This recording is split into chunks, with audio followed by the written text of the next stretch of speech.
सभे ओकरा के कुलक्षणी के नाम से ही बुलावत रहे। बेचारी उ त ई भी भूल गई रहे कि ओकर नाम रिंकी ह।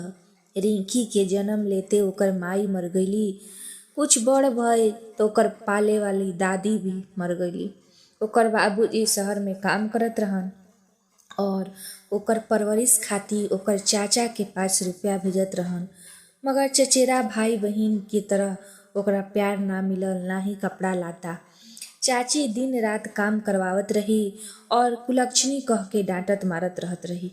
अभी 12 साल के ही भई रहे कि एक दिन शहर से ओकर बाबूजी अइलन।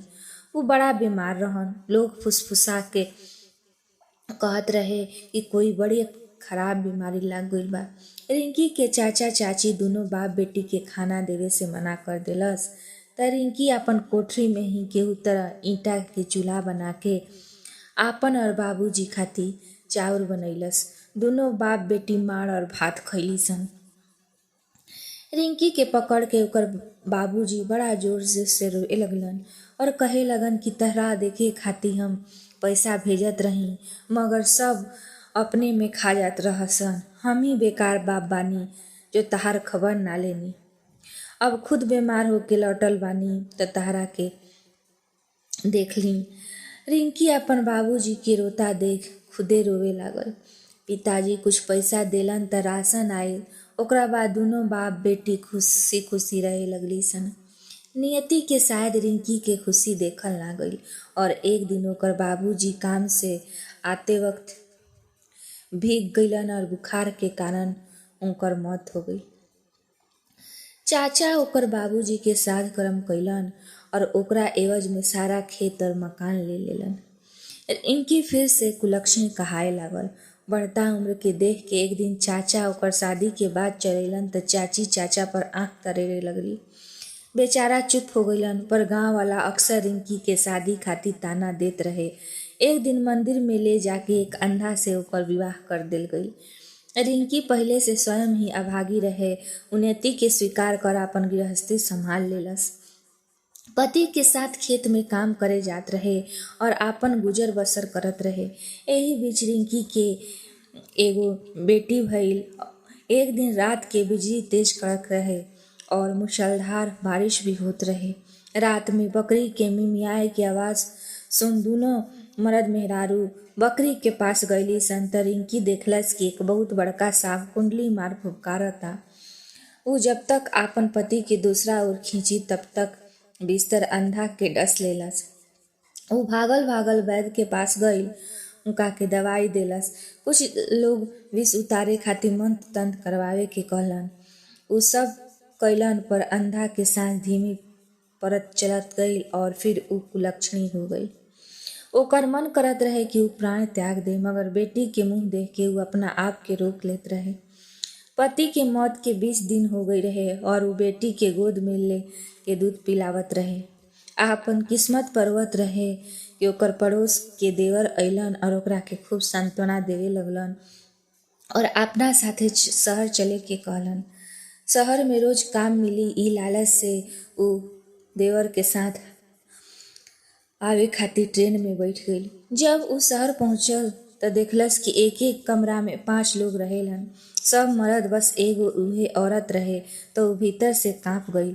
ओकरा पता चलल कि ओजा रुकल तो ओकरा साथे दुष्कर्म करे से लोग पीछे ना हटी। उ सबनी के दारू पीता देख चुपचाप बेटी के उठैलस और छिपते हुए ट्रेन की सीटी की आवाज सुनते हुए पटरी की तरफ भागल। उ विचार कैलस कि नीली रेलगाड़ी से उ आई तो उ एही से वापस भी जाई।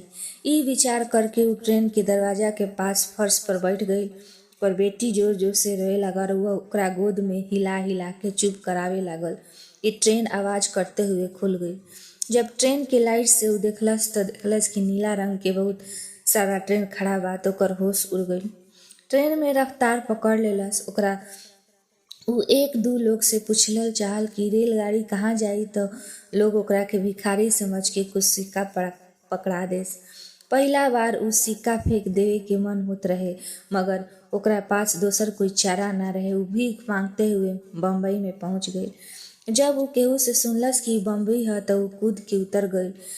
काहे कि उ सुनले रहे कि मिथुन चक्रवर्ती ओइजे रहेलन। वे स्टेशन के बाहर दौड़ लगैलस पर मिथुन चक्रवर्ती कहीं ना लौकलन। उ ट्रेन के आवाज सुन के दौड़ते हुए वापस प्लेटफार्म पर लौटल त टीटी पकड़ लेलस और टिकट के मांग करे लागल। जब ओकरा से पुलिस पूछलस कि उ एजा कैसे पहुंचल त उ बदहवास होके कुछ कुछ बड़बड़ाए लागल। पुलिस वाला नारी उत्थान खातिर काम करे वाली एक संस्था में रिंकी के सौंप देलस। रिंकी संस्था में मोमबत्ती अगरबत्ती वगैरह बनावे लागल। ओकर बेटी भी धीरे धीरे बड़ होखे लागल और अब उ स्कूल में जाए लागल। रिंकी भी संस्था में पढ़ाई करल सीख लेलस और पिछला 10 साल में कई डिग्री भी ले लेलस। अब रिंकी संस्था के अन्य शाखा के भी देख रेख करेलिया। उ कई बार जनसंपर्क कार्यक्रम के तहत गांव में भी जात रहेले और लोग के शिक्षा के प्रति जागरूक करत रहेले। आज एक प्रतिष्ठित अखबार के संस्थापक रिंकी से मिले अइलन और ओकर सफलता और संघर्ष के कहानी छापे की इच्छा जतैलन। रिंकी अपन सारा उतार चढ़ाव के कहानी एक सांस में उनका के सुना देला। संपादक पूछलन कि रउरा जब निरक्षर रही त लोग के अखबार खरीदते हुए और पढ़ते देख का सोचत रही।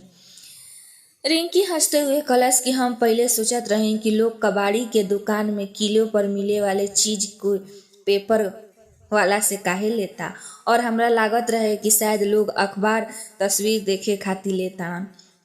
संपादक अखबार में कुलक्षणी शीर्षक के नाम से रिंकी के जीवन छपलस ताकि उ लोग के भी प्रेरणा मिल सके जो स्वयं के बदनसीब समझ के जिंदगी से हार मान लेवेलन।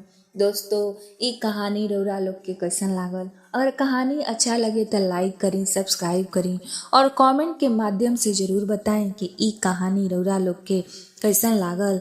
धन्यवाद।